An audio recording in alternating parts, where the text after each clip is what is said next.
What's up, everyone? Welcome back to another REV wrap-up. I am Josh Mabry alongside Soul. How we doing? Doing good. Sadly, Tushka's not able to join us today, but we're holding down the fort here. Holding down the fort. And going into, you know what, the most... there's so much sports. Without being so much sports, there's not much going on. But there's a lot of stuff to wrap up. Not a lot of stuff going on right now. There's a lot of stuff to wrap up. So, to go with it, we're going to run the bases. Number one, as we're running the bases, there's going into All-Star break, you figure everyone was going to be calm. Nope, the Yankees and Orioles decided to brawl, and my Reds decided to disappoint me. Okay, as they always do. Per usual. They beat the Yankees, lose the Tigers, and they just go blah, blah, blah, blah, blah through. Then the draft happened. They get another pitcher. I don't think we need another pitcher, but we can't pay anybody because our park, the pitchers don't like it, so you can't sign those big-time free agents because they don't like where they pitch. So the Reds are just stuck in neutral. The Phillies still look the best. Your Red Sox, they're trying. They're right there in the hunt. They could get to see as long as you get to see the table, it could happen. If the season ended today, we would be the wild card. That's all. And all you can see in the table. Just give them a seat at the table. All it takes. The Diamondbacks should not have even been in last year, and they made it all the way to the World Series final. So it could happen. Hello, Jeremy. Hey, Jeremy. Welcome. So speaking about it could happen. I don't know, that was a bad segue. But the All-Star, the Home Run Derby is going on right now. Jose Ramirez was up. I don't know who's hitting in it, so this shows me how much I keep up with baseball in the All-Star break. But Jose Ramirez did pretty well. I think he had like 13 home runs. And every time they change the rules every year for the Home Run Derby, so I don't know. But shout out to the people who can tell me the over/under for how many home runs are going to be hit tonight, because that's an actual bet you could do. But Paul Skeens did get announced as the starter, as a rookie, which is insane because Pittsburgh has him on a pitch count even when he had a no-hitter in the 7th and they pulled him. So I'm interested to see what Pittsburgh Pirates think about him starting pitching in the All-Star game. I don't know if they're going to say, like, fine, but only do it for 2 or 3. But the fact that he's a rookie says a lot for him. He's showing kind of his skill there. If they're choosing a rookie to be the starting pitcher, like, that says something about you. Yeah. I mean, we talked about how good Skeens is, and damn, dude is just electric right now. Hope he stays healthy. Speaking about staying healthy, we got some old dudes on our USA basketball team. Yep. And we need to stay healthy, which means Kevin Durant, get healthy. And it's a calf again. And last time he had a calf strain, he came back too quick and popped his Achilles. So let's get into these 2 matches that USA men had against Canada and exhibitions, Australia. Warm-ups, but still. Exhibition warm-ups. Hey, but they're showing where they are at here with these 2 games. So the US beat Canada, which I'm sure Josh is very happy about because he's a known Canada hater. Beat Canada 88-72 in the pre-Olympic exhibition. The starting 5: LeBron James, Devin Booker, Steph Curry, Jrue Holiday, and Joel Embiid. Canada's starting 5: RJ Barrett, Dylan Brooks, Dwight Powell, Shai Gilgeous-Alexander, and Jamal Murray. the U.S. had a rough start to this game. Canada scored 11 of the game's first 12 points. After halftime, though, Team USA never trailed again in this game. Anthony Edwards led all scorers with 13 points off the bench, and the U.S. only fielded 11 players, with Kawhi Leonard being a scratch due to knee issues. He ultimately had to drop out of the Olympic team, which we'll get into that later. But fun fact, Canada is the first ever non-U.S. country to roster 10 active NBA players. So, Josh, what do you think of this starting five and this first game for USA basketball? I figured it was going to be sloppy. You've got a lot of players that have never played together. Seeing Steph and LeBron play is probably the highlight of it. Playing on the same team. Obviously, Jeremy was saying, seeing LeBron catch that alley from Steph Curry, that was just a cool moment. And then Anthony Edwards, or Ant-Man, as Jeremy put it. I think he is pound for pound the best player on the team, in per se, as far as his. There's an argument there for that. Yeah, there's an argument there. I mean, he even said, he goes, I should be the first look on it. But to me, right now, I think Joel Embiid is just not used to the FIBA rules and the way the league is. Dude came in, missed 4 shots, fouled out in 9 minutes, right? Not the greatest first outing, but you have to start Joel Embiid because they basically gave him like an NIL deal and was like, hey, I want you on Team USA and not, Morocco, or I forget the other country that they were trying to they were trying to get to. But to me, Anthony Davis should be starting over Joel Embiid, and I think it's between Anthony Edwards or Jason Tatum in that role, not Devin Booker. And once Kevin Durant comes back, it's Kevin Durant's starting spot if and when he comes back. So it should be Steph, LeBron, KD, Jason, or Anthony Edwards. Right now I'm leaning towards Anthony Edwards, and Anthony Davis should be the starters. That being said, it doesn't matter who you go out there, we should be dominating. Yes. Okay? Not to sound cocky, but damn it, we should be dominating every single game. I want us to win every single game by 30 points. I know it sounds stupid and crazy, but I want to cement the fact that this is still our sport. We still dominate you. And you're really going to have to climb Mount Everest to beat us on that. That being said, the reason I'm always such a Canada hater because Canada's catching up in other sports. This team is going to be playing us. If all goes where according to what it's supposed to, this is the second best team in the Olympics. Is this Canadian team? Shai Gilgeous-Alexander is no slouch. RJ Barrett is no slouch. Right. Jamal Murray is no slouch. Yeah. So on top of the other solid players that they have. So I'm glad that they came out, and it was a little sloppy. I think the ball has something to do with it. They're still getting used to the ball. Also, I think where the 3-point line is, remember, it's closer than the NBA 3-point line. And where this FIBA 3-point line is, you typically don't take that shot in the NBA. That's quote unquote a bad shot. So you're just not used to that range. Either A, step back, Steph, and just shoot from where you typically shoot. Right. Or, I think they're skilled enough to figure it out. But I'm just trying to put reasons on why it's starting out sloppy. I just think team chemistry, it's always going to be an issue.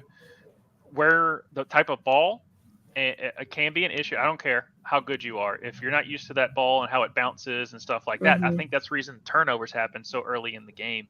It's because even Canada was sloppy to start out. So I just think all teams, that's the reason we're doing all these exhibitions, warming up to it, because he's got to get used to the style of play, how physical you can be, and the goaltending rules. If the ball is on the rim, you can knock it off.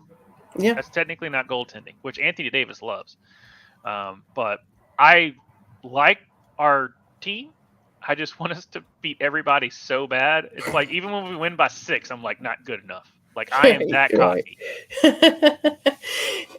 And to put it to your point, you're going to be taking over the next game, but we had what was it?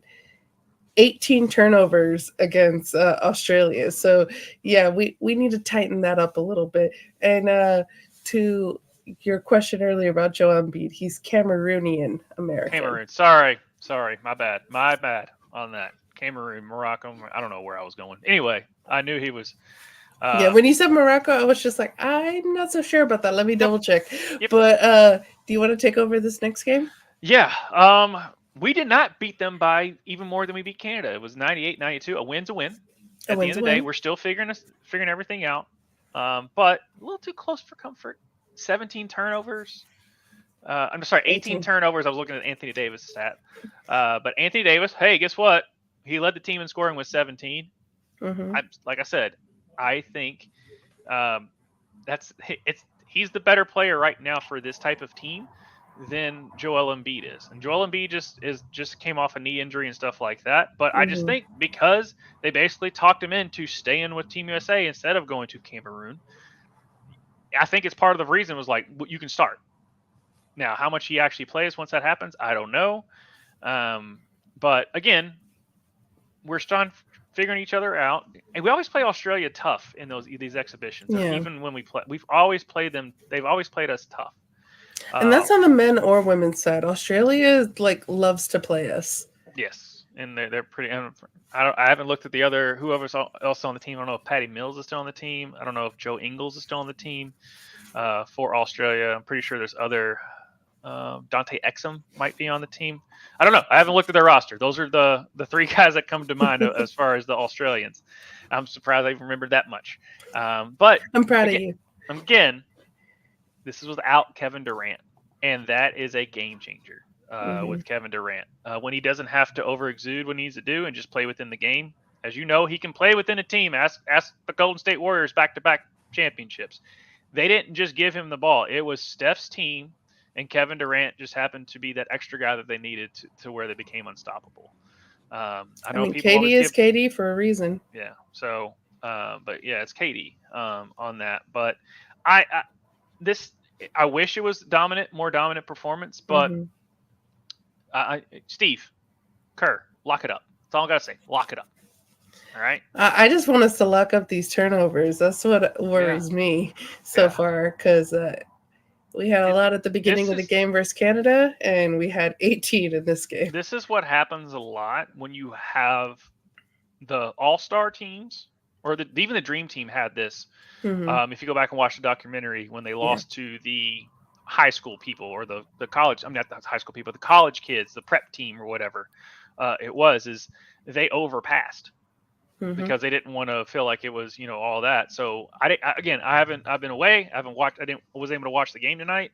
I am going to go back and review the tape, and then I'll have that voice crack. But I'm going to review the tape, and then come back with a little bit more honest opinion about what I thought of the game.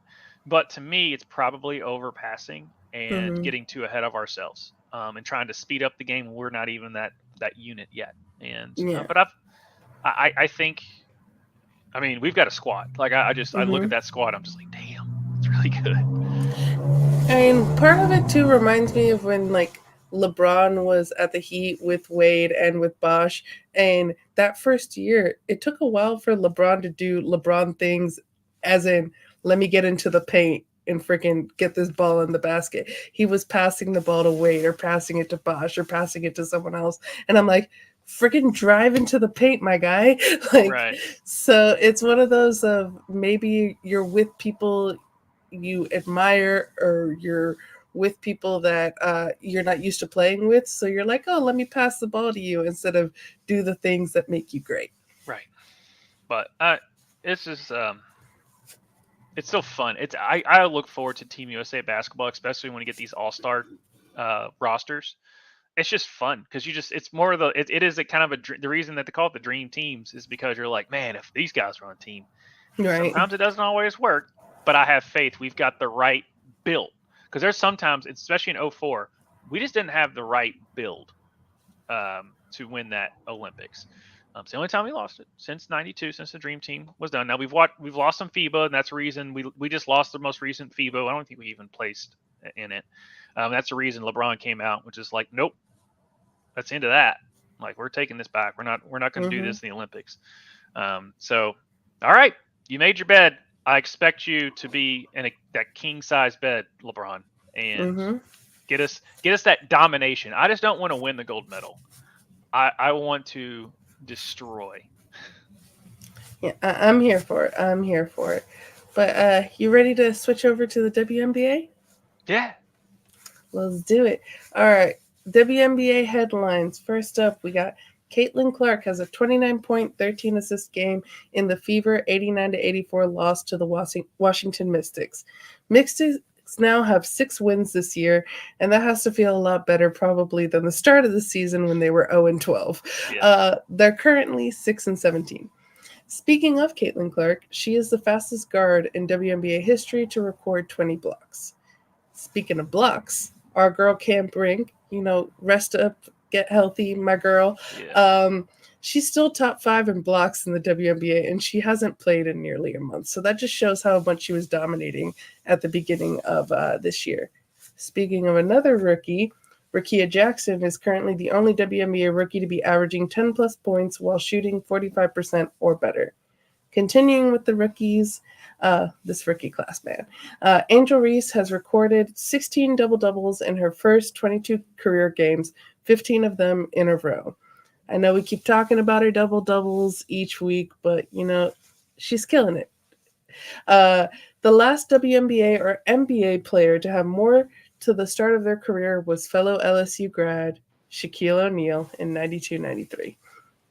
Sadly, her consecutive double-doubles ended in the Sky's 81-67 loss, where she got 8 points, 16 rebounds. And I don't want to hear anything about her stat padding because she could have gotten her double-double, but she decided to pass the ball to Marina Mabry at the end of the game. And that ball went in. She's a team player, so I don't want to hear about stat padding with her. We're ending that. Well, now that her double streak is over, I doubt you're gonna. I wonder what the next streak's gonna be. I'll put Right. it that way. Speaking of double doubles, Asia Wilson gets a 24.20 rebound double double in the Aces 84-79 win against the Seattle Storm. Jewel Lloyd and Jackie Young scored 28 and 27 points in the game, respectively. I'm so excited for the Olympics with these players. It's going to be awesome. Aja also had 33.18 rebound double double in the Aces 84-70 win against the Dream.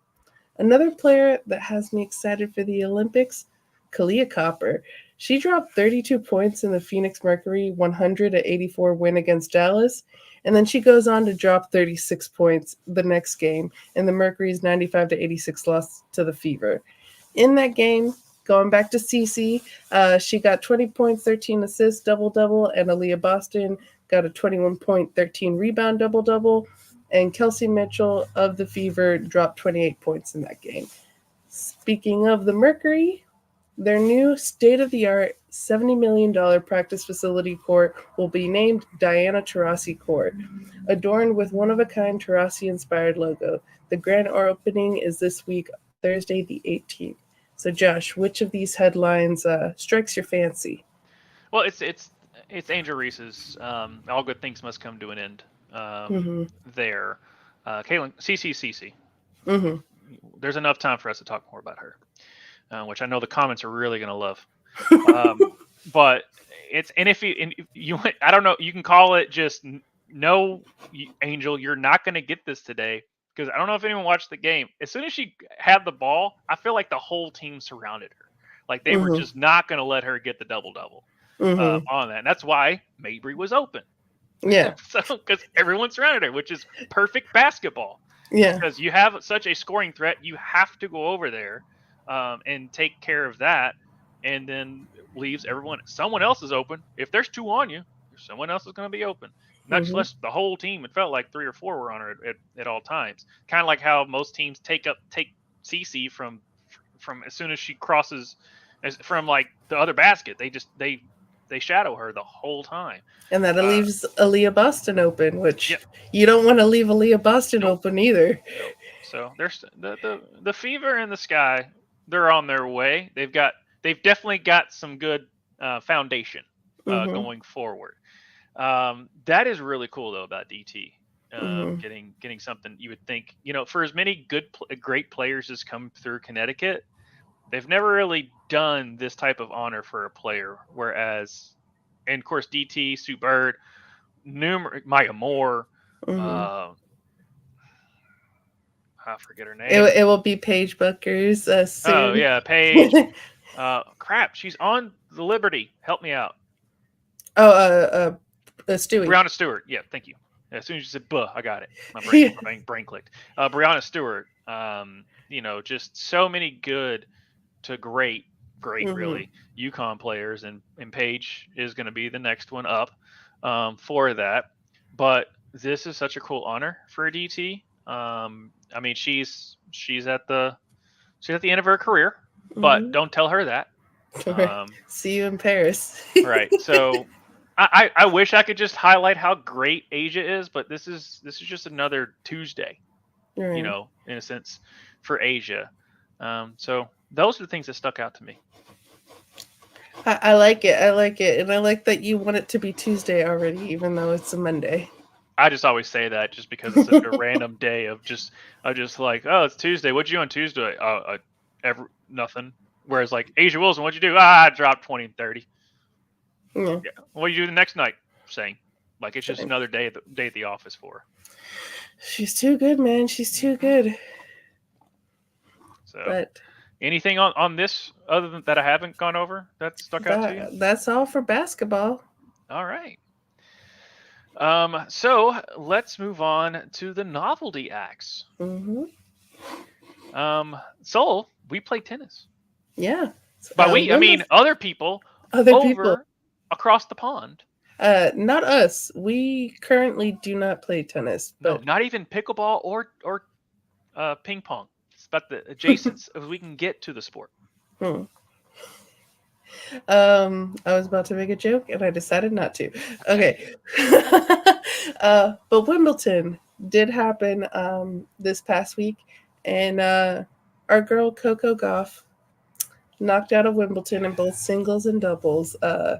She was out in the round of 16 in singles, out in the quarterfinals for doubles. It's just a sad time when she doesn't go far in the tournament, because I just love watching her play. But the men's side, the final on the men's was between the two best players in men's tennis currently, and that's Carlos Alcaraz and Novak Djokovic. What is really impressive is that Djokovic had knee surgery last month and made it to another final, which he has been to the Wimbledon finals every year since 2018. Congratulations to Carlos Alcaraz on winning and defending his title, because he won the previous one as well. And on the same day, he got to watch his country beat England in the Euros final. So, that was a good day for him. And then after winning French Open with Coco Gauff in women's double, Katerina Siniakova won with Taylor Townsend at Wimbledon, making it Townsend's first Grand Slam and Siniakova's 9th. If you want to win in doubles, I guess you got to play with Katerina, because she be winning. Yeah, she be winning. Your thoughts on Wimbledon? We have a new face in men's tennis. It's Carlos. He took out Nadal in the French. He's won 2 in a row with Wimbledon. It doesn't show any signs of stopping when it comes to that. He's 21. Yeah, and it sucks about Coco. I really like her game. She's gonna be fine. I'm not worried about. I'm not worried either. And then also too, speaking about Carlos winning and then Spain winning the Euros, Sergio Garcia, the golfer, won the LIV tournament this past weekend, and he was like, "Yeah, such a great day for Spain." I'm like, "You won LIV. You didn't even win the PGA. You won LIV, and I love you. You're like one of my favorite golfers of all time." But I mean, there's a coattail, and then there's riding it. Jesus, man. He had an opening, and he took it. Dude, yeah, hats off too. Even though I've got a backwards hat, it's going to take my headphones off. But I would tip my cap to you on, hey, you still made a great accomplishment. But it's LIV. It's the most laid back tournament that gets you paid millions of dollars and all that. And I understand it's fine, but to sit there and say like, yeah, we won my country won the Euros, and then my countrymen won Wimbledon, and I won this random LIV tournament in like Paducah. Like, I don't know. I don't know where it was at, but still, just like, That would be funny if a golf tournament in Paducah. Right.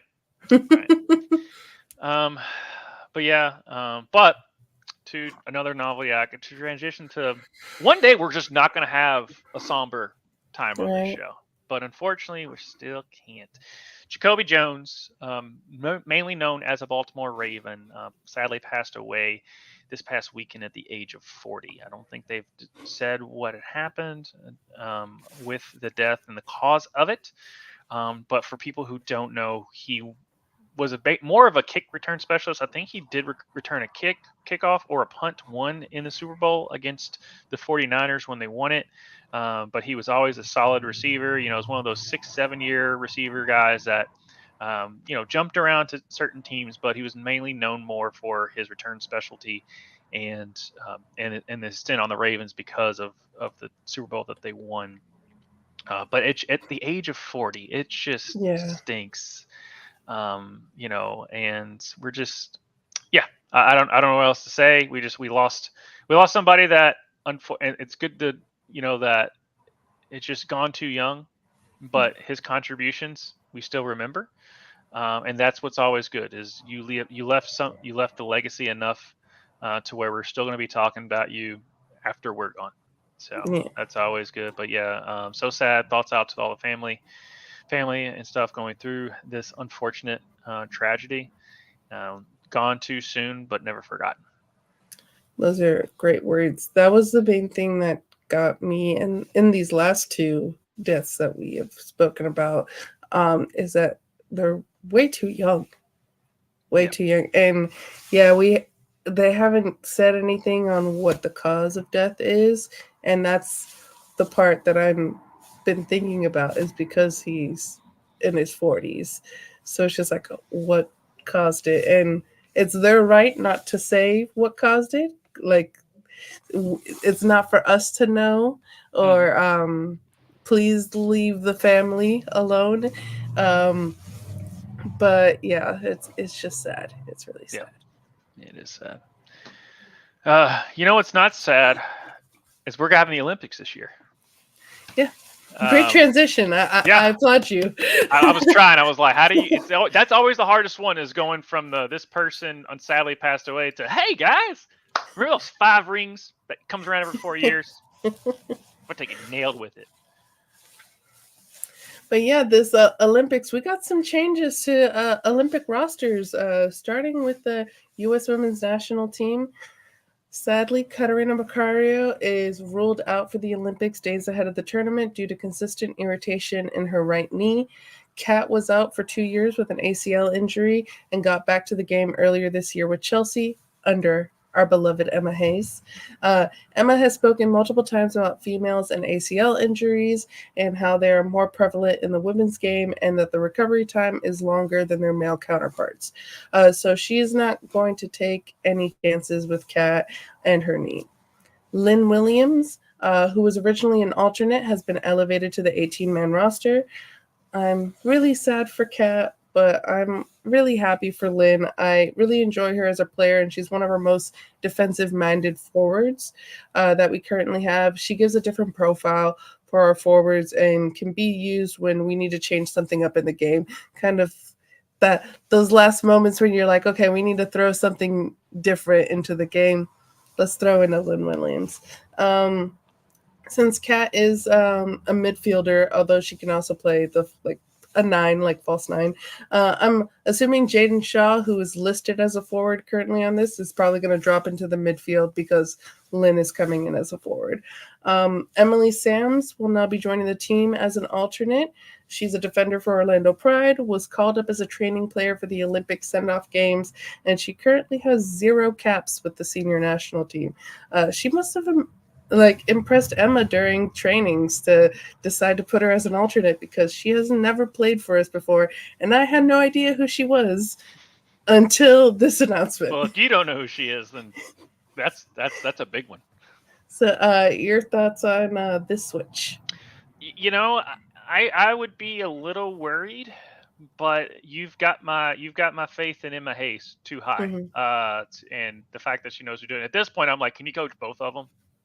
Kind of at this point, because no one else wants to take over the men's. So can we just coach? Can you just coach both? Can you just moonlight, for the men's as well? Anyway, no. But that's pretty much it. It's just it stinks. But Emma's right.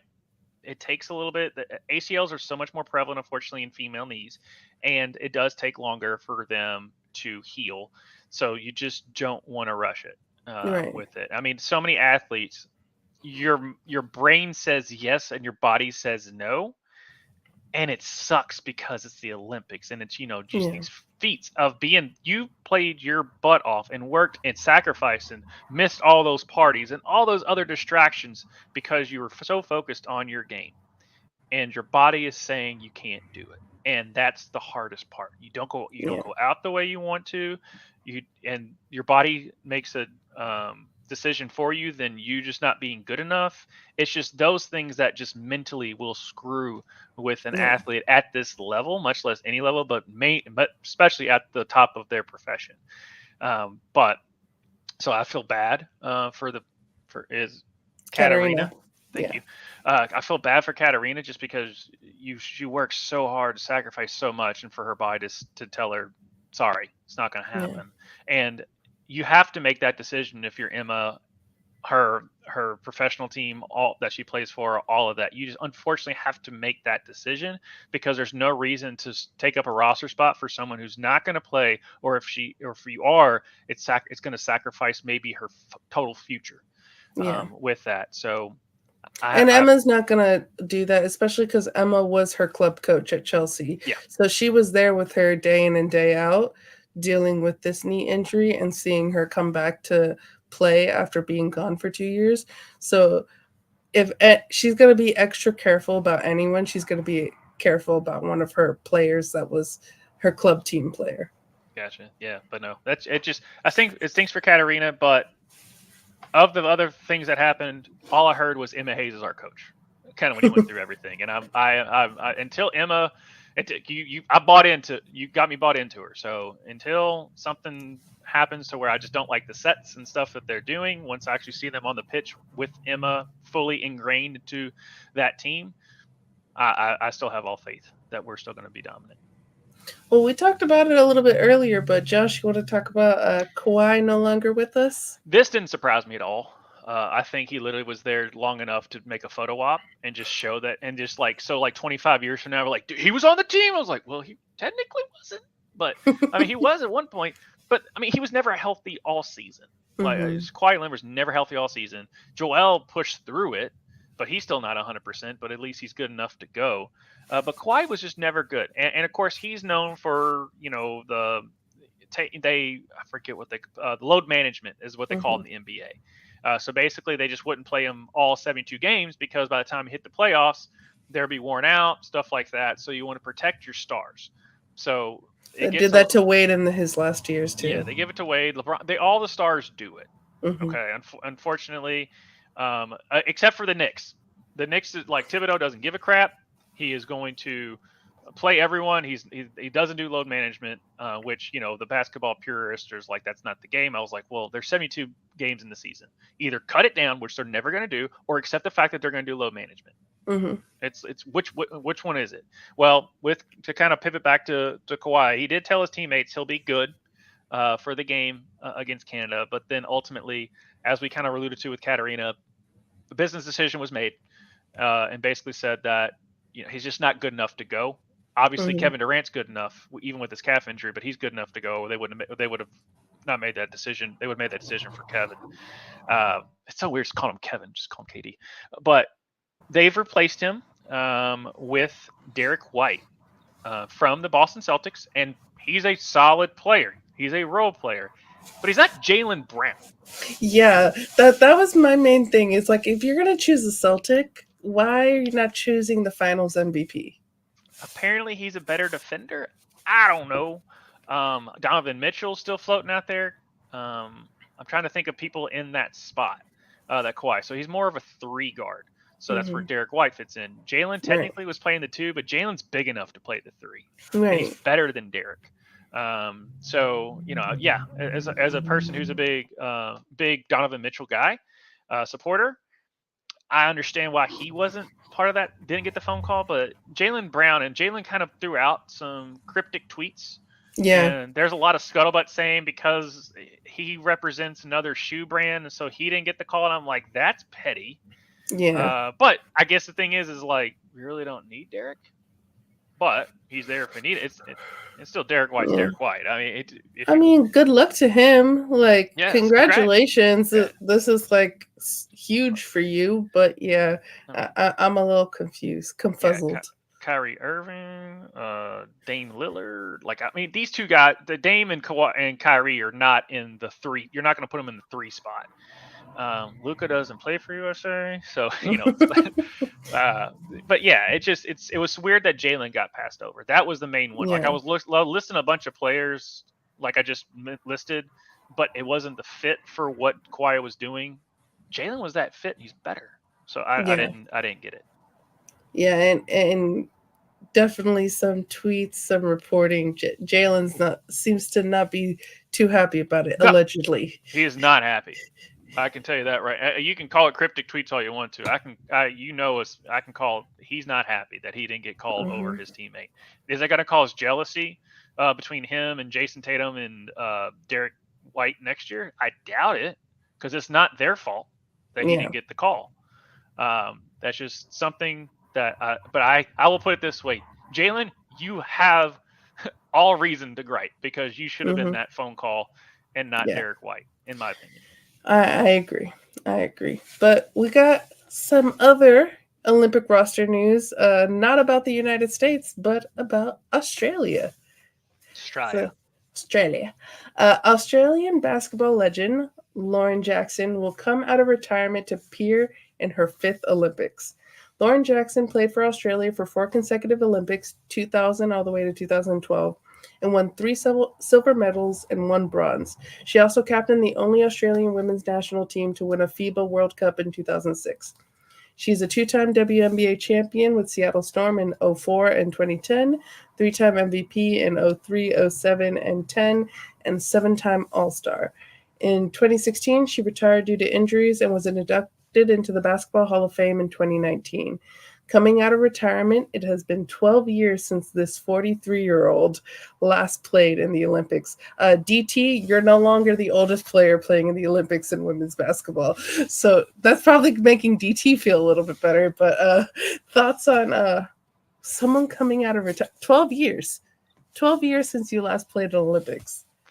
Screw it. Just ask Lisa Leslie if she's got anything planned, and just put her out there just to have USA win something else other than the women's gold medal for basketball at this point.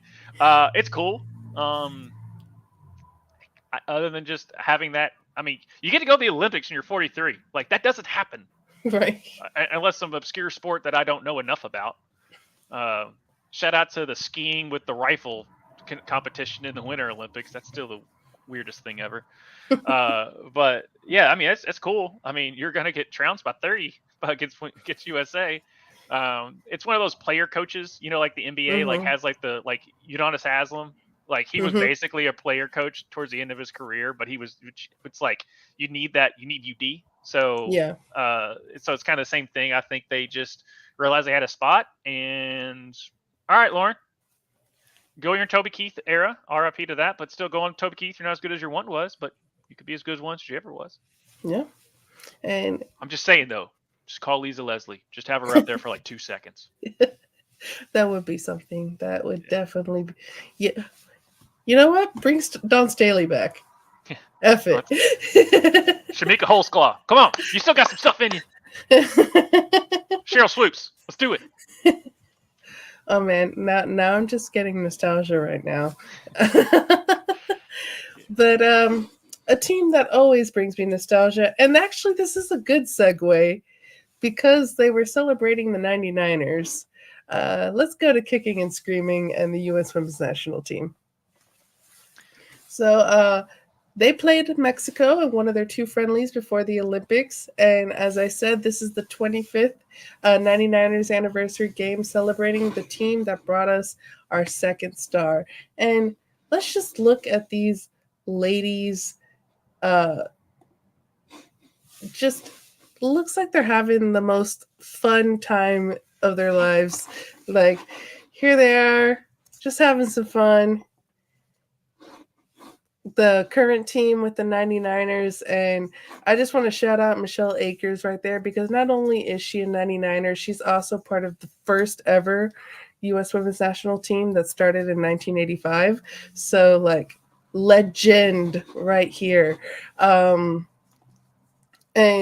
they recreated their photo Nice. of them winning in 99, and that's the actual World Cup trophy too, which Julie Foudy, she's right here. She's and she's the one who broadcasts and does the announce, like, is one of the commentators for the US women's game. She was saying that, oh, we thought it wasn't the real trophy, and then we saw someone come with the white gloves, and we're like, oh, we almost dropped the real trophy, because they were partying like it was 1999. Where's Mia Hamm? I'm trying to find Mia. Can't find her. She's probably in the back here. Yeah. But yeah, if we go this way, oh, wrong. We'll show that later. I was trying to go the other way. It's okay. But if we go over here, let me share again. We're live, folks. Yeah. It's good. There's Mia right there. There she is. Still one of the greatest of all time. And there's Julie Foudy right there. Yeah. And Brianna Scurry, like, putting it down for the people of color back in 1999. She was a badass goalie. Badass goalie. Mm-hmm. But going on to the game, the U.S. got the job done. They beat Mexico after losing to them in the Gold Cup, and with a beautiful goal from Sophia Smith, which we'll watch in a moment. There were a lot of missed chances in this game, and I hope that they tighten up a little bit in the final third, because we need that for the Olympics. And as one of my friends said, though, get all your misses out of the way before the Olympics start, so that way the ball's just going into the goal every time you have a shot on target when we're at the Olympics. I know that's a dream of every fan. Mm-hmm. It doesn't happen. Even the best teams in the world, we're going to talk about Argentina later today, even the best team in the world gets a shot on target and misses, or the goalie saves it. But, you know, you can always dream that the ball goes into the back of the net. But you ready to watch some highlights? Yeah, let's do it. Let's watch some highlights. This first one, Jenna Neiswanger has me cracking up and loving it. Oh, sorry.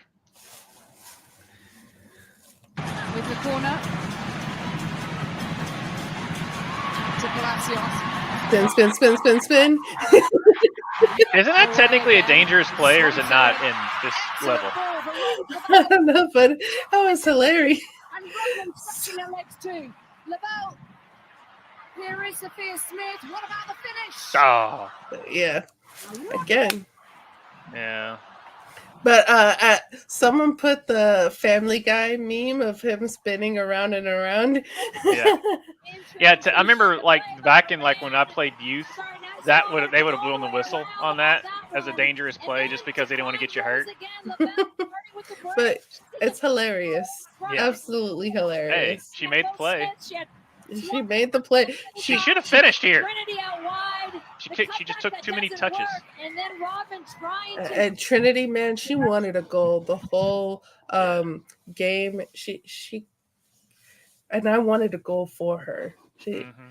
She was so dangerous on getting the ball into the final third, and then when she got in the final third, it just wasn't happening for her. But I wanted it so bad. But it did happen once for Sophia Smith.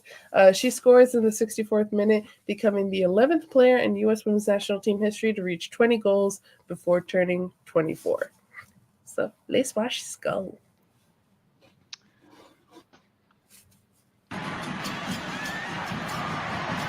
Now Rodman.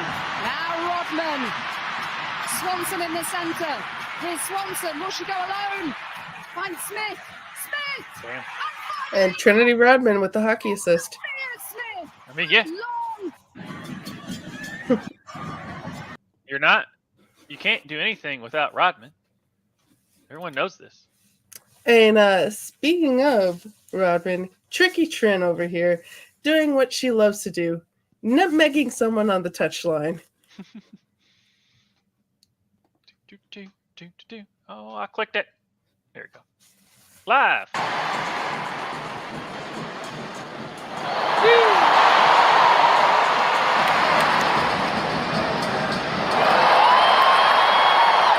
You can hear the crowd too, loving it. Absolutely. It was the play of the match. Yeah. I do want to give a shout out to Croy Bethune. She got her first cap with the U.S. Women's National Team. She's a rookie in the NWSL for the Washington Spirit, plays with Trinity Rodman, and is a favorite to win Rookie of the Year this year.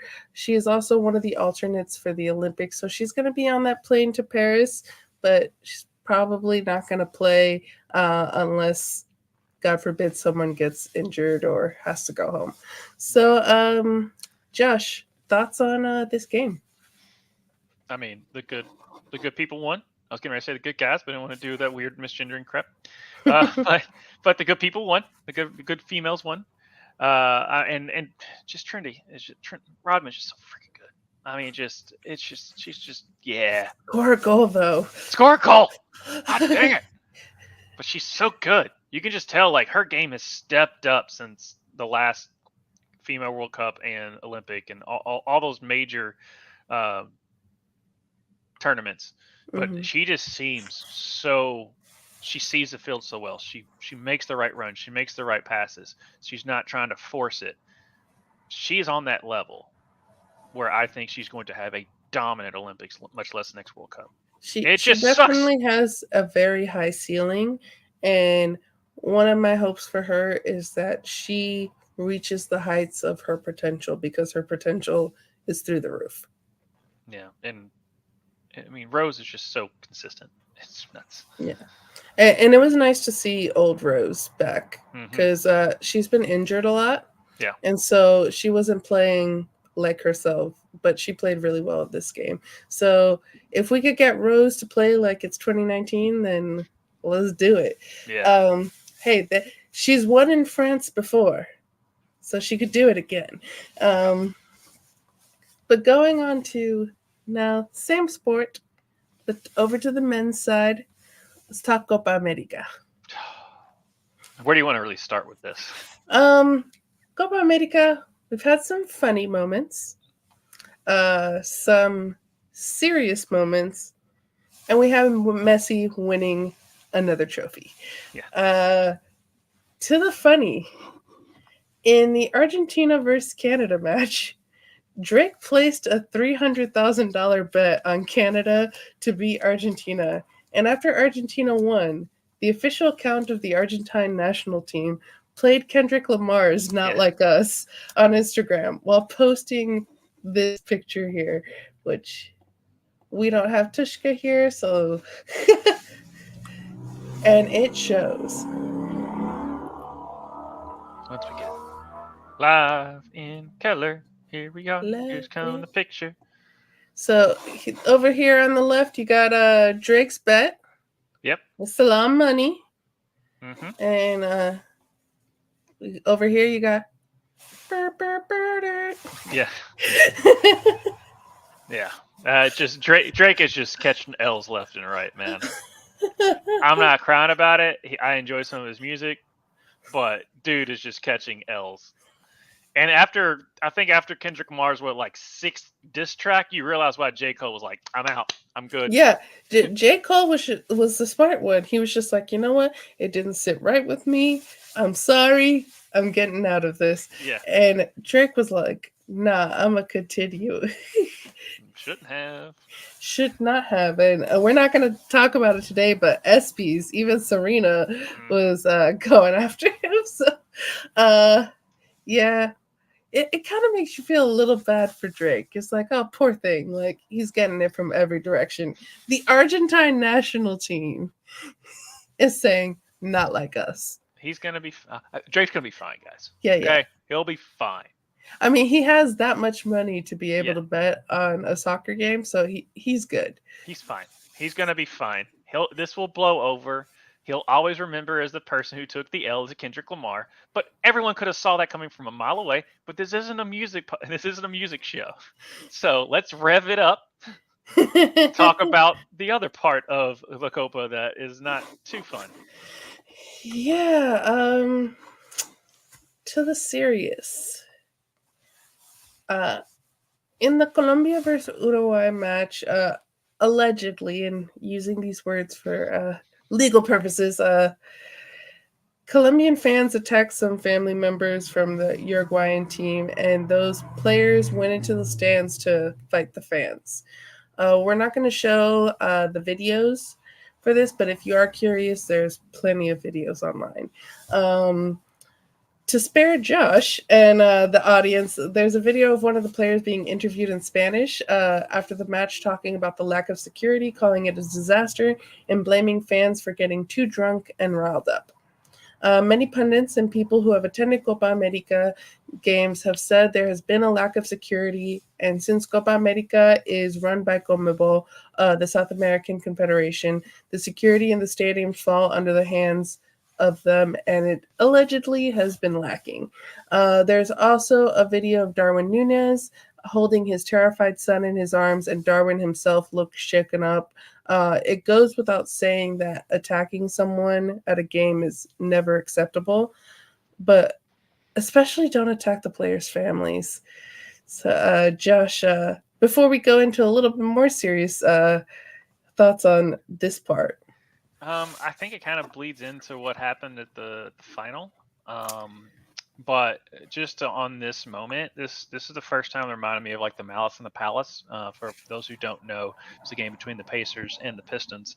And Ron Artest, now Meta World Peace, was laying. It got scrappy. Yeah, stuff happens during the game. But as he was laying on the announce table and stuff like that, a random rogue cup came from out of nowhere, hit him in the head, and then he just starts going up into the stands and swinging on fans. Now, was this what happened here? No, but this is about as close as we had to it. And the fact that fans are throwing chairs at him and stuff like that, I'm just like, where are we at? Like, it didn't make any sense. I mean, and then of course the kids were involved, and I just think this, and especially what happened the next game, was just even. We're going to have the World Cup. Yeah. And now and people were trying to throw, is like, there wasn't enough security, stuff like that. And you're saying that it fell on the organization, not the stadium itself. Yeah. It became on that and their security measures. And I would think the World Cup was going to be a little bit better than that. But yeah. And with that, and we'll speak more on that, this is a CONMEBOL thing. And the security, in 2016, we hosted the Copa America in the United States, and CONCACAF had more responsibility in that, and this did not happen at all. And CONMEBOL came to CONCACAF because we're hosting and said, we want more responsibility because this is our Confederation's Cup. Like, even though you guys are hosting, like, this is ours. Like, because they wanted more of the money, they wanted more of, and we've just been proven that you cannot give them full control. But to continue with the series, several hours before the final match between Argentina and Colombia, there was a major security breach at Hard Rock Stadium here in Miami. Below, I'm going to leave a video from a tactical manager who was at the game with the disaster that happened that caused the game to be delayed over an hour. Main points I want to make, as we were just making here, as I did with the Colombia and Uruguay match, CONMEBOL has full control over this tournament, and they have full responsibility for security and how things are run. Speaking for Hard Rock Stadium, because I live here in Miami, it's hosted Super Bowls, college games, concerts, etc. And the scenes that were shown before the game have never happened at Hard Rock or even back when it was called Joe Robbie. What has been reported is that several fans without tickets breached the gates and security then closed the gates, not allowing people in. Much like infamous soccer riots of the past, that led to major casualties, which thankfully there weren't any from this event. Fans coming from the parking lot were pushing forward, and there were so much overcrowding that security had to reopen the gates to prevent a bigger tragedy, because we've seen that happening before, where gates are closed, bodies are going against the gate, that causes a bigger tragedy. So to avoid that, they reopened the gates, and many people who did not have tickets ended up in the stadium. There are videos of people climbing over the gates, trying to sneak in through the vents. That the stadium was over capacity, and many fans who paid thousands of dollars for their tickets were not allowed into the stadium due to overcapacity. There are people who have spoke to news anchors on TV speaking about the money they spent to get to this match, and many people ended up just going back home or going to their hotels. When people with tickets went to their seats, there were people already in them, and when they tried to get help from the ushers, they were told there's nothing that they could do. And which understandably they were overwhelmed. There was a lot of people, but still, you go to an usher and say, someone's in my seat, and they go, that's kind of shitty. There are photos of the stands where you can see the step, where you can't see the steps because people are standing, sitting, and the stadium was way overcrowded. Eventually, throughout the game, police escorted people without tickets from their seats, but this was like 20, 30 minutes into the game, and they had to go row by row, like, show me your ticket. So that takes a long time with a giant stadium like Hard Rock. In all honesty, they should have canceled the game and rescheduled it due to fan safety, but CONMEBOL, like most soccer federations, care more about money than they do about the safety of their fans. It has been reported that allegedly when doing the budget for this tournament, they gave less to security than in the past because they assumed they wouldn't need it because this is the US and this isn't South America. That was proven not to be the case. Correct. Another thing to note, you also have opposing teams sitting next to each other, which if you watch the Euros, that's not happening. You watch any other Copa America, opposing teams' fans do not sit next to each other. There's even, like, when Brazil and Argentina play, there's a full row of cops in between the side that's Argentina and the side that's Brazil. So that did not exist. You pan over the crowd, and there's a Colombian sitting next to an Argentinian, sitting next to another Argentinian, sitting next to a Colombian, like, which you just don't see in these kinds of tournaments. And before we paint South American fans in a bad light, football fans around the world will do anything to see their teams. Whether that's right, wrong, or right, it's not for me to judge. There have been some low-key racist things said online, mostly coming from Europeans, mostly coming from English fans. And English fans have zero room to talk based on the way they behave and what they do, both in the EPL, the championship, and when England play. No, soccer hooligans only exist in Canada, guys. Okay, not in Europe or England. Yeah. So, Josh, what were your thoughts when you were seeing all of this madness before the game? The air duct was the kicker for me. Yeah. The scene of them just sitting there, and to quote, I think it was Dan Big Cat Cats. I was listening to him talk about. He goes, "This is just making it kind of a jokey of a crazy situation. This is why America will never be good at soccer, because we're just not this serious about it." Okay. So I thought that was kind of funny, but also too, it did come out, I think about an hour ago, that the Colombian Federation president has been arrested along with 27 other people. Now, I don't know if that has to do with that organization itself.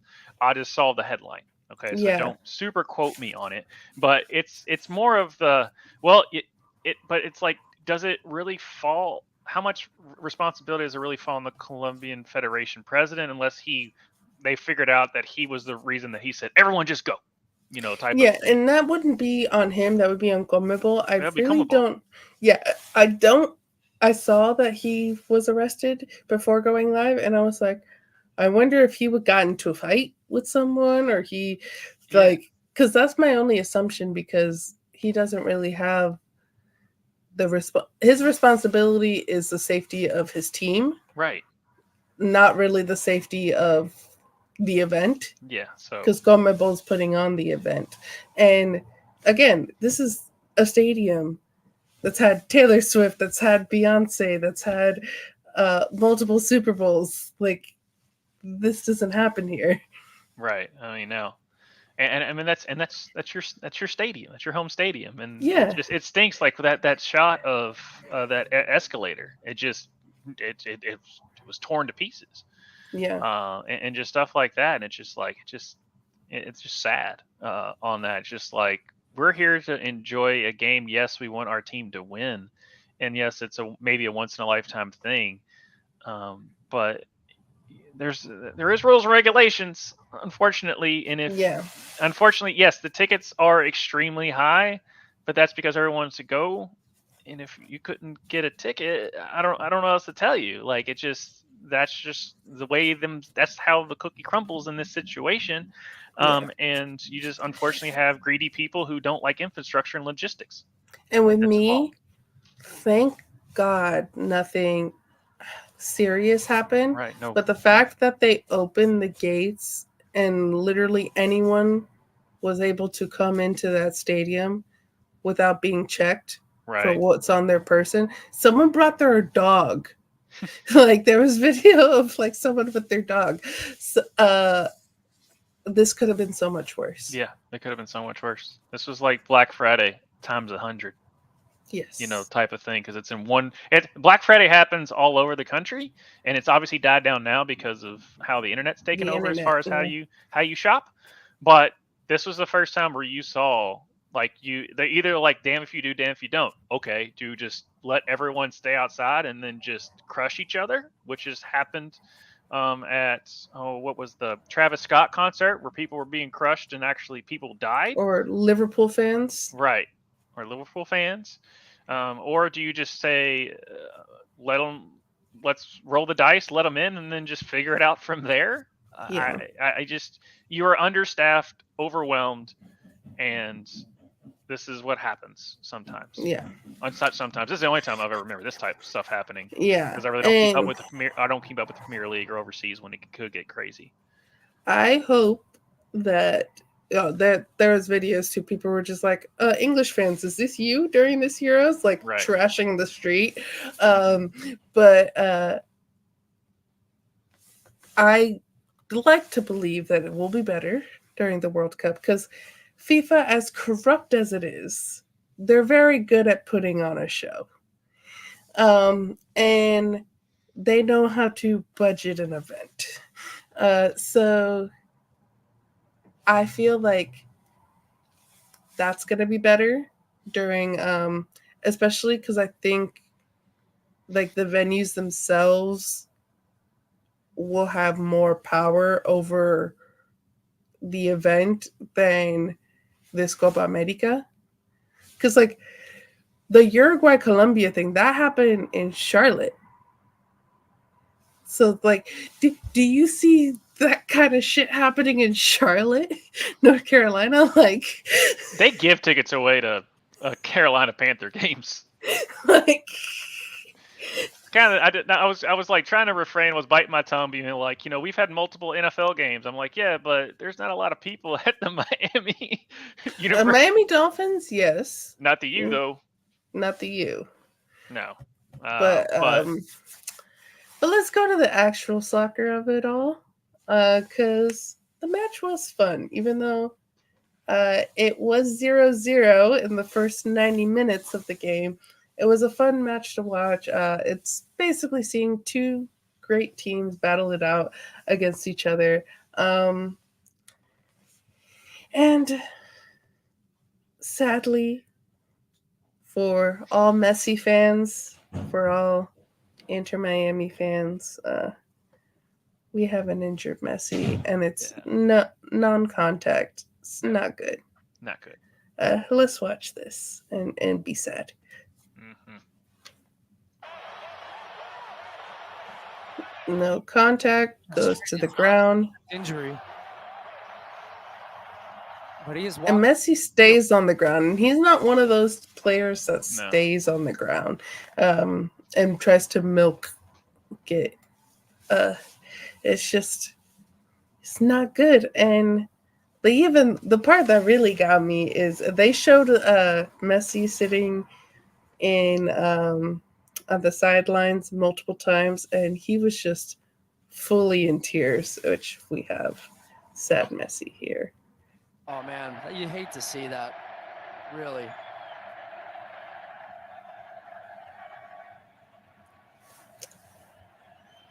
And this could be his last major tournament with Argentina. Mm-hmm. He went out of the game like that, so he's not able to help affect his team. And he's probably in a lot of freaking pain because look at how swollen his ankle got. Damn. Is anybody going to look how swollen that right ankle of Lionel Messi is there? Wow. So is anybody Jesus Christ. Oh my God. Look at that. That's a grapefruit of an ankle. Like, it's just nuts. Yeah. I'd say he's hurt. I would agree. And unlike previous games in Copa America, they went straight to penalties. The final had extra time, the 2 15-minute halves, and that's where Lautaro Martinez scores in the 112th minute. So let's watch that. You gotta share your screen, Josh. It sounded good on my headphones. Have to do that part, guys. Sounded good on my headphones. So here he comes again. You're good. I'm going to hear it twice. Very wet grass. Lo Celso, Lautaro Martinez.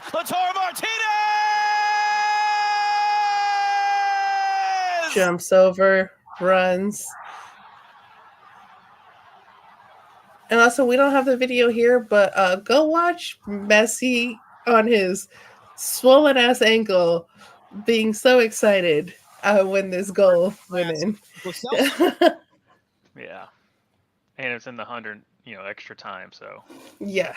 Super crazy there. And let's see. Argentina, they end up winning. Colombia, their first loss in 2 years. Only 2. Argentina lifts the Copa. Every bit of their roster, and they will celebrate this as a collective. They will celebrate this as a country. Third consecutive time they come to a tournament and win it. Argentina, champions of the Copa America. They win Copa America, they win the World Cup, and they win Copa America again.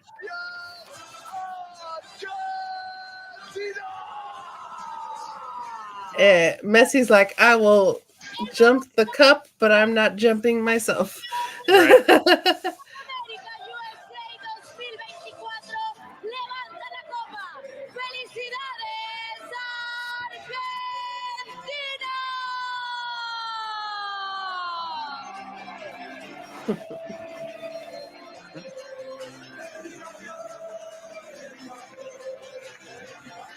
Angel Di Maria right there. This is his last game with Argentina. He decided he's retiring after this Copa America. See you in Miami, Angel. Well, Fort Lauderdale. If you know, you know. Hey, that tournament went basically like I thought. Argentina was going to win. I didn't think. And then when you said that Colombia hadn't lost a game since like the Reagan era or whatever I said when we first started, I was like, oh, okay. But it's it's weird seeing Brazil not that Brazil team that we saw in Right. years past. That's the oddest thing that I took away from this tournament. Is that Colombia's for real. That there's a reason they hadn't lost, but Brazil just doesn't have that extra gear that they used to. But for Brazil, they have Endrick, and he's gonna be formidable. He's only 18 right now, so like he's the future. So, but we have here Emi Martinez, won best goalkeeper. Over here is James Rodriguez. He won best player of the tournament. And then over here we have Lautaro Martinez, the game winner. He won the Golden Boot for this tournament. So I thought I was sharing my screen, and I was not. Hey, you know what? It sounded good in my brain of where those players were that you were looking at. Yeah. Mm-hmm. I had this is what happens when the slides thing doesn't work on StreamYard. Yeah, so this is StreamYard. So guys, it's not us. It's the fact that the StreamYard thing just wasn't working. And then also Fox did a graphic for Debu and did not do a graphic for James. Didn't do a graphic for Lautaro Martinez. Like, what's up with that? I don't know. What you doing? But congratulations to Argentina. Argentina. Sing for me. Josh, you want to talk about the Euros for a second? You got so close, England. You got so close again. You know what? Because my bracket busted, but I had two teams in the Final Four, and I was like, oh, it's gonna happen, and then it didn't. So I kind of got mad, but then England lost, and so for the past 50 years, you still can't do it, and it's hilarious. I know they probably won Euros between those 50 years, but let me just have my narrative at this point. Okay. It's because I thought going into the Spain game, I was like, oh, they're finally going to bring it home. You know, as they say over for the England team, is we're going to bring it home. You know, because they invented the game. They didn't bring it home. It's going to another country, and this is. And Spain deserved it. Oh yeah, Spain. I saw the highlights.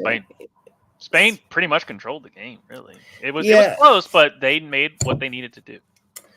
We've learned only the women are allowed to bring it home for England, and make sure to check out our bracket pitches to see our full thoughts on the Euros.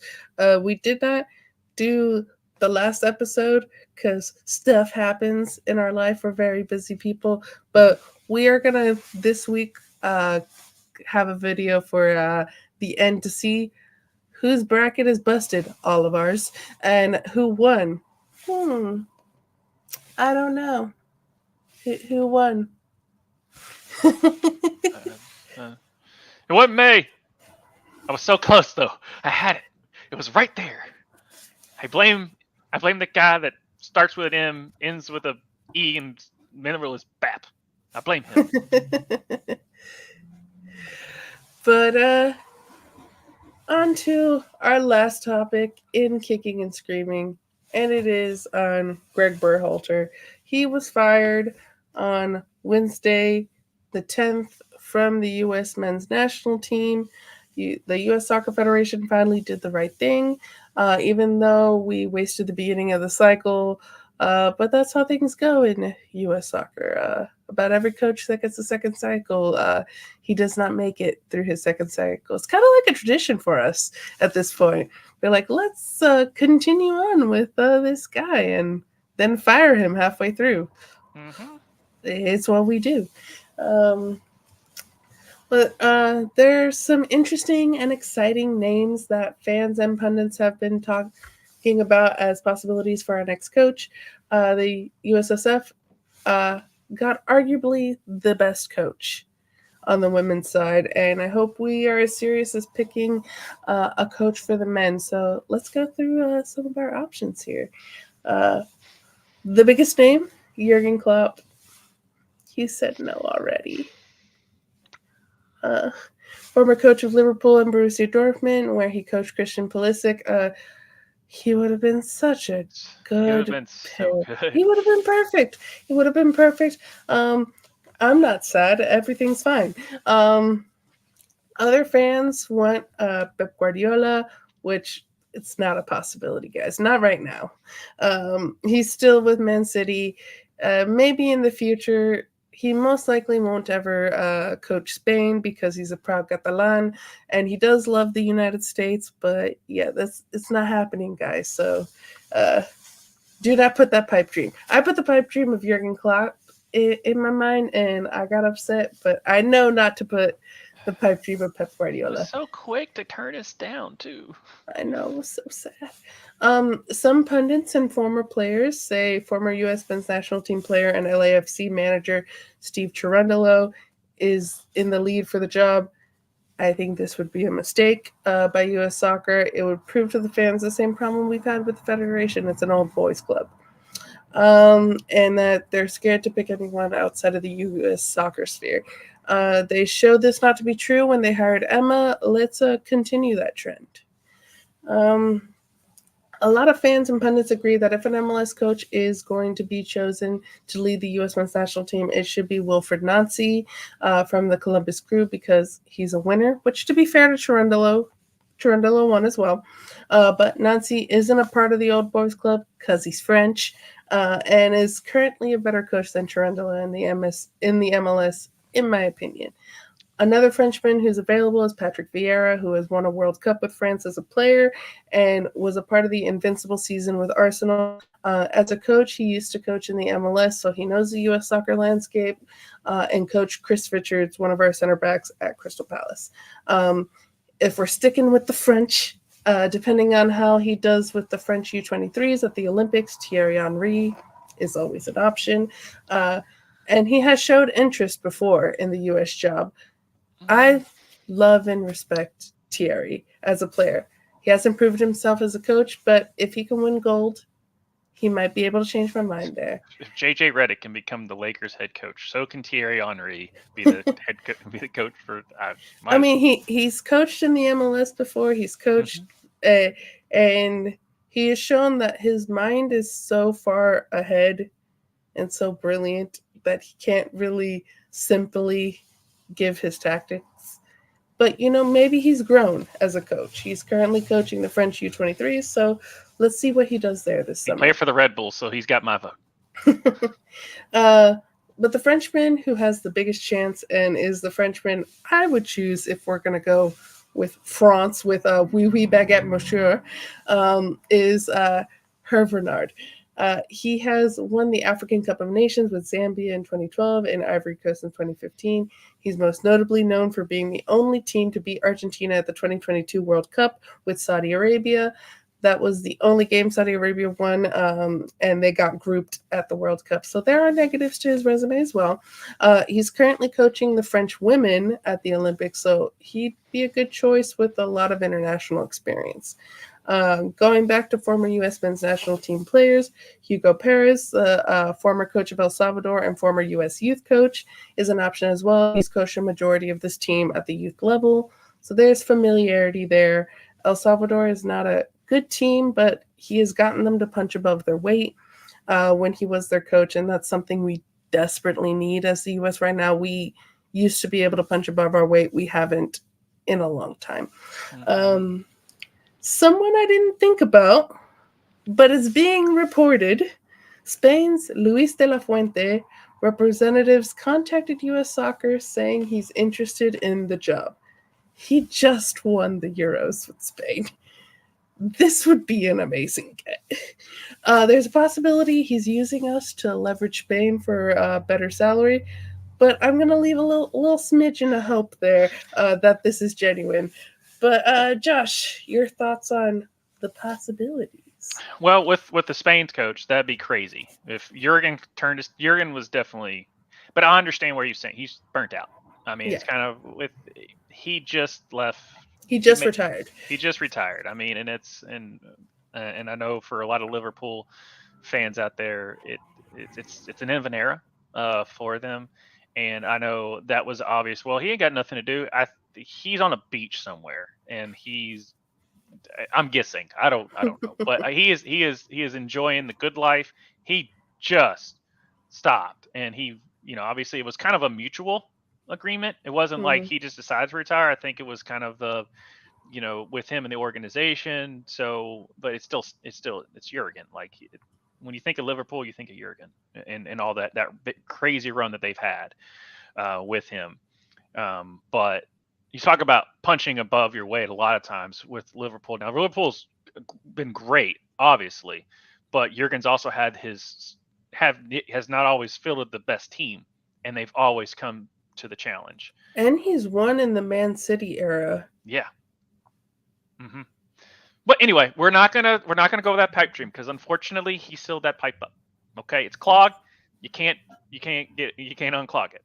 All right. But with the Spain coach, this is a typical tactic that a lot of coaches do. When you said that, so yes, if he throws it out there, that's his agent throwing it out there. It's not the coach itself, because most of the time agents least over here when it comes to college coaches and stuff like that. It's mainly the agent going out there and basically putting that feeder out there or going to their sources that would put it on Twitter and stuff like that, their insiders, and be like, hey, it's an interesting job, which means that by putting it out there, it means that Spain needs to open up the pocketbook or U.S. is going to come call in and they don't want to lose him. I'm at the 75-25. Is 75% there? That's what they're doing. That's the tactic that they're doing, and it's a great tactic to do, especially coming right off the Euros. I'm like at 90-10. That's the tactic they're doing. Yeah. So you can kind of see that from a mile away on it. It'd be great if he did. And the way it's going, screw it. Go to UConn again. He's been offered about 14 jobs this past summer in the off season. Just go to Dan Hurley, see if he's going to turn it down at this point. Just make it a baker's dozen of him turning down jobs. This run of it. But I'd be great if we got Spain.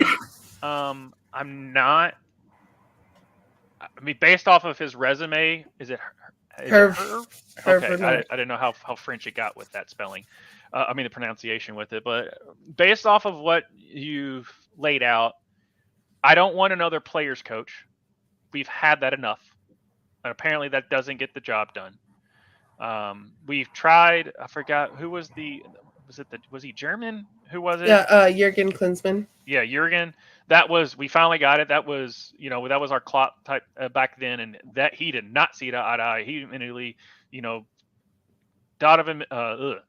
Donovan wasn't on the team anymore and all that stuff. And it just seemed like him and the players just never saw eye to eye. It didn't work. Then when they went back to the boys club, that didn't work. We need to find that middle ground where they respect the coach and they also, you need to have that locker room. And apparently Jurgen lost the locker room a long time ago, and Greg never had it to begin with. Yeah. Greg had love from his players, and he was liked. I don't know if I could say that he was respected. Yeah. Because to me, doesn't have that red card. Jorginho Dest doesn't have that red card like that. You don't do that to a coach. You respect it. Even though the players have said before, like, oh, we'll run through a wall for him. I'm like, where's this wall that you're running through? Because I haven't seen it. So they'll have these platitudes because they love Greg Berhalter as a person. And yeah, great person. But do I need my coach to be a great person? No. I need my coach to do what is needed of them to win. And that's not saying like Emma Hayes is also a great person and a great coach. So if you can get a great person, that's like a bonus. Yeah. But that's Reid, not right. Yeah. You can get an Andy Reid, who everyone loves, but he's also a really good coach. But I wouldn't mind a Bill Belichick or a Nick Saban, who, on TV now that he's, and of course even Belichick, they seem very likable. But as coaches, no, they rule with an iron fist type of thing. But the players respected him because he won enough, and he got what he needed out of those players.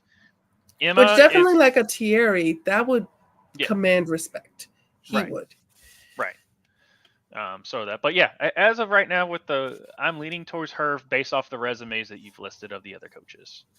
And like, Obviously, the Spain coach, yes, I would take that, but I just don't think that's going to happen. And this is a serious note with Hervé Renard. He is an attractive Frenchman who dresses very well, and for the casuals, I'm not even joking here. How important it is for to bring casuals to the sport to watch an attractive Frenchman on the touchline. That's a moment that could be important for us in getting new fans. Hell, what about that German guy that used to stick his hand down his pants and sniff his fingers? Is he still available? He's available as well, and he's won a World Cup. He's won a World Cup. That's what I'm saying. Despite all the fact that he's checking his hygiene every 24 minutes, he wins. Low-key, I'll take him. Yeah. But I'm her Renard. I would love a Patrick Vieira. I'm here for. I'll take a Hugo Perez. As I stated before, he's coached the team before, and he's had El Salvador punch above their weight. Although the players do love him, so for the mentality of the players, which I hate, as I said this before, I hate having to talk about the mentality of the players but they kind of need a good kick in the ass. Yeah, it just seemed like. I didn't see that extra toughness.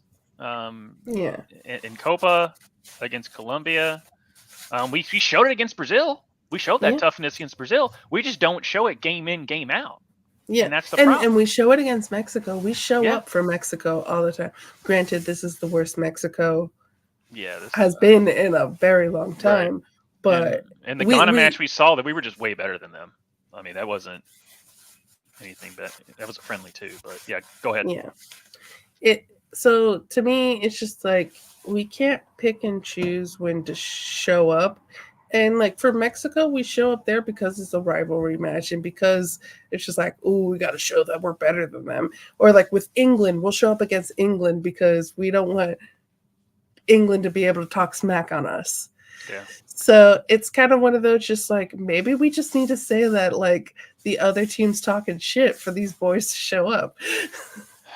I mean, that England at the group stage of the last World Cup where it was I felt like we kind of outplayed England. Even we did outplay England, and I'm why can't we? And we saw that. And we saw how we performed well in the World Cup that year, and then just to see what's transpired since then, just is a loss of the head of the ship. It's just it's just not. We lost that toughness, and we lost the whatever it is. My brain's going blank, but. Our players got comfortable. Yeah, that's a good way to put it. Comfortable. They got comfortable. They got complicit. Yeah, it's just the fact that we've had those games against England, against Brazil. You see those games, and you're or that first half against Germany, and then they just beat us. But it's just you see that we have a team, and I've said this multiple episodes. You see when we have the team, we have the roster to compete, at least compete. Now, Germany, I thought there was nothing you can do. They were just better than us as the game went on in that second half, and we scored that one goal, and that felt good. But at least we know we can compete with the best, and when we just lay an egg against inferior opponents, not saying Colombia was inferior, but when we just lay an egg against inferior opponents, that's the problem. Trinidad and Tobago is an inferior opponent. And we laid an egg against Panama. Yeah, Panama, we're way better than them. Yes. Jamaica, we're better than them. Colombia, we're not better than them, but still, we should not be losing 5-1. No, and we should have beat Bolivia by more. We should have beat Bolivia by more. And remember, I said that when we covered the Bolivia match, I was just I hope us not scoring more goals doesn't kick us in the ass for later. I mean, ultimately, it didn't matter. Ultimately, it didn't matter because we ended up losing to Uruguay. But for that small moment where it was based on goal differential, it was just like, okay, we could have been better here if we just scored more against Bolivia. Yeah. But we ended up having a goal that was offsides, but said it wasn't offside, but it was offside against Uruguay. But even with that, we still lost on goal differential to Panama. So I just hope we swing for the fences, make everyone say no, and then just don't settle. That's the only thing that's the fear that I have right now with this coaching search is we went for Klopp. He said no, or at least he just came out straight up and said no. I don't even know if we had any discussion really with him. And then the Spain coach kind of put it out there that I think that, but still, I still approach it. I would still, if he's giving us a phone call, I'm answering the phone, seeing what he has to say. And then I'd go for my next would be Herv or the other coach you were saying. But again, I don't want us to settle for. I mean, Thierry Henry at least has Henry, in which I'm a big, huge fan of him. I grew up watching him dominate and stuff like that. And even when he was on his last legs with the Red Bulls, and that's the last time I watched the Red Bulls. But I wouldn't mind it. But I think we're settling if we get Thierry at this point, which makes me feel weird saying because I have so much respect for him. But I don't view it settling with getting Thierry. Thierry's unproven. And with me, it would be like, oh, we're actually choosing someone outside of U.S. soccer. Because Thierry won't be shy to tell U.S. soccer his thoughts. No. So Loki, just even for that alone, like it would be interesting to get Thierry Henry because he will say what's up. Mm-hmm. I just don't know how that's going to go over with the boys. Yeah, but before we continue talking this into circles, because we don't got a new coach yet, nope. And we finally got rid of our old coach, which that's the first step, right? You ready to get a little weird? Let's get weird. And Josh, take it away. All right. So a couple of things. One other thing I'm going to add to it because this is a weird topic. It's about Jalen Brunson from the New York Knicks, but we're going to talk about Tyreek Hill first. How many kids does Tyreek Hill have?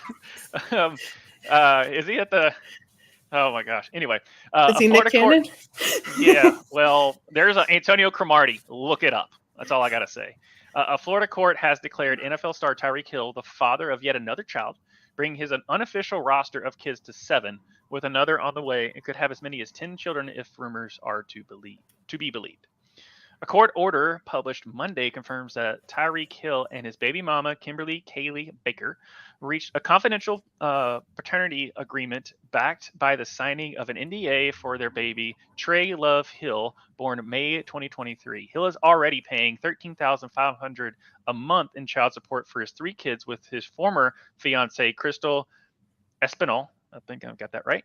In a separate Broward County paternity suit filed last year, Hill was declared the father of Sol Corazon Hill, born February 2023, and his wife, Kita Vaccaro, is also expecting a baby, their first together. Now, Antonio Cromartie, this is his case all over again.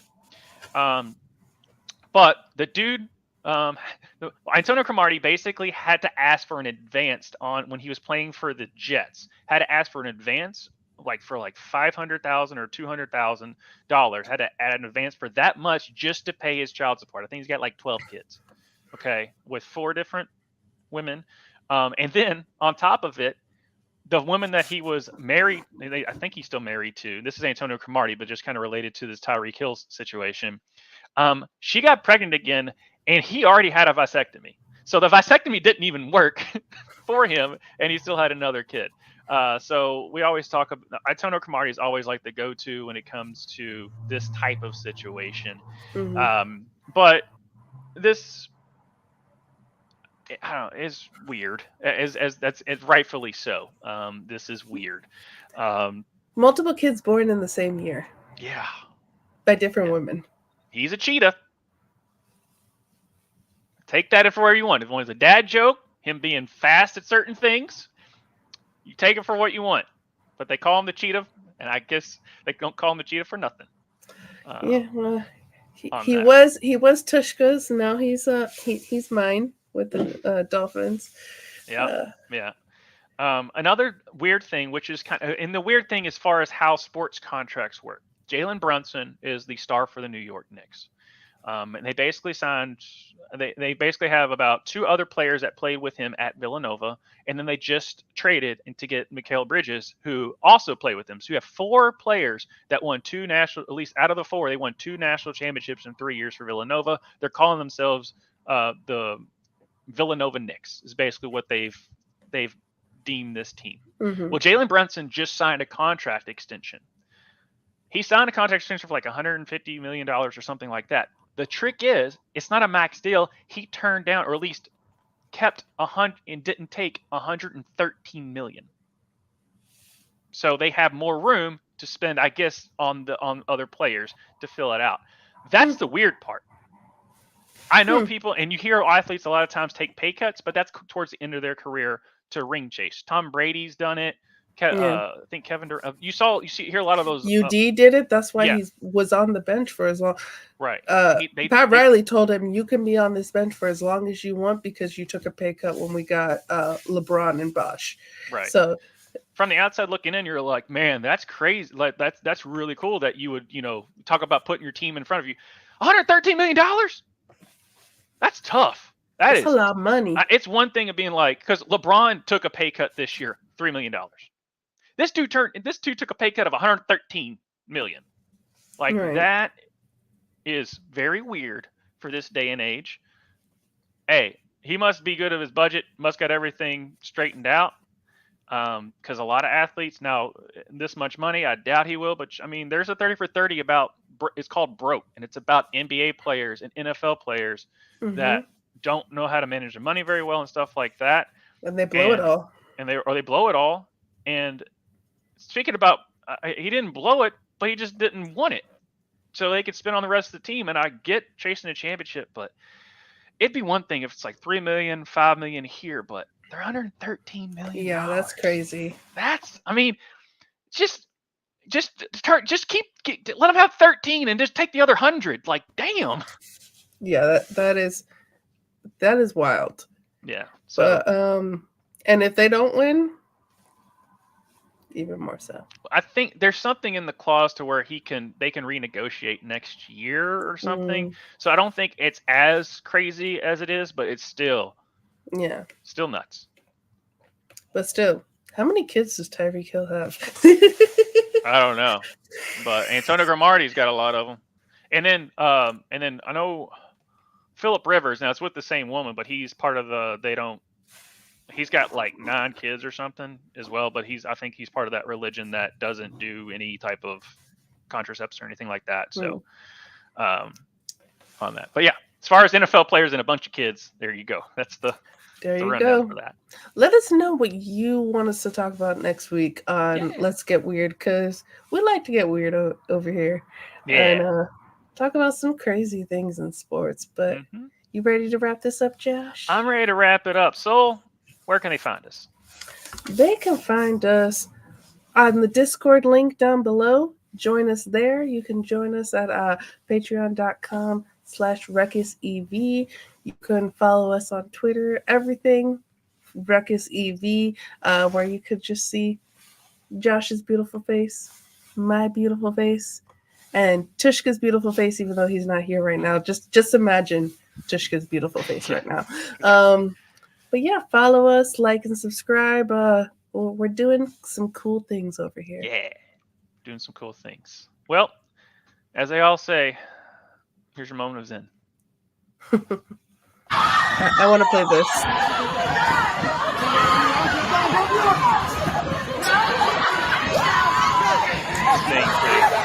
That's awesome. How hype would you get playing this?